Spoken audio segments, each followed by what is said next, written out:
Mapag-usapan din po natin yung mga internal security threats. Sika nga, ang mga kasama rito ay ang ating mga kapulisan, ang ating mga sundalo, ang Department of National Defense. Wala ng aktibong guerrilla front ang New People's Army o NPA sa bansa base sa tala ng pamahalaan noong Disyembre ng nakaraang taon. Sa isang video message, sinabi ni Pangulong Ferdinand Marcos Jr. na resulta ito ng anti-communist insurgency campaign ng gobyerno. Nitong 2023, nakapag-neutralize ang pamahalaan.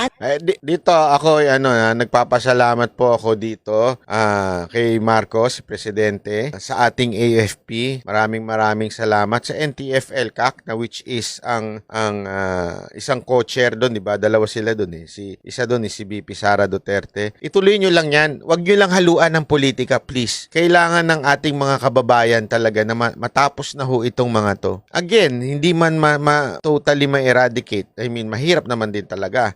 Pero sabi ko nga with the position of Sara Duterte sa Department of Education, malaking bagay di ba? Para masugpo yung mga susunod. Kasi yan nandyan susunod Susunod na mga magiging CPP, NPA, itong mga estudyante. Tapos dito, marami na rin na sumusuko. Dito pinakita sa video nito, papakita ko. Yung mga sumusuko na rin at binibigyan din ng mga tulong ng AFP.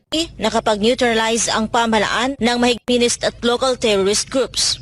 Nakakumpiska rin ang gobyerno ng mahigit 1,700 mga armas sa pamamagitan ng paghuli, pagkumpiska, pagbawi at pagsurrender sa mga ito. Pinuri naman ng Pangulo ang mahusay na pagganap ng mga puwersang pansiguridad sa kanilang tungkulin na mapanatili ang kaayusan sa bansa. Ang mga progresong ito ay sa pamamagitan ng pinagsasama-samang pagsisikap ng Armed Forces of the Philippines, Philippine National Police, Department of National Defense at intelligence agencies ng gobyerno.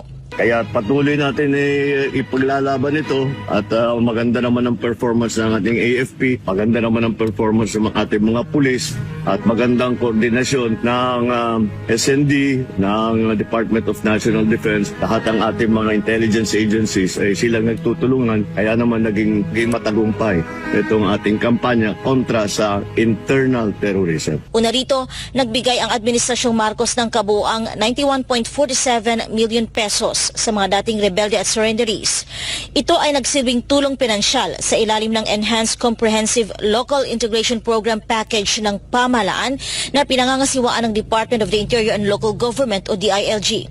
Base sa year-end report ng ahensya, umabot sa mahigit 1,000 na mga dating rebelde na binubuo ng mahigit 800 NPA fighters at halos 300 milisya ng bayan members ang nakatanggap ng tulong pinansyal mula sa pamahalaan hanggang sa katapusan ng Nobyembre taong 2023. Kabilang sa iba't ibang tulong sa ilalim ng DILG package ang agarang tulong sa mahigit 1,000 na benepisyaryo, livelihood assistance sa mahigit 700 recipients, reintegration assistance sa mahigit 1,000 benepisyaryo at kabayaran sa mahigit 260 baril na kanilang itinurn over sa mga persa ng pamahalaan. Ayan, so sana tuloy-tuloy lang po ito sa ating mga sundalo. Palakpakan po natin, hanga po ako sa inyo.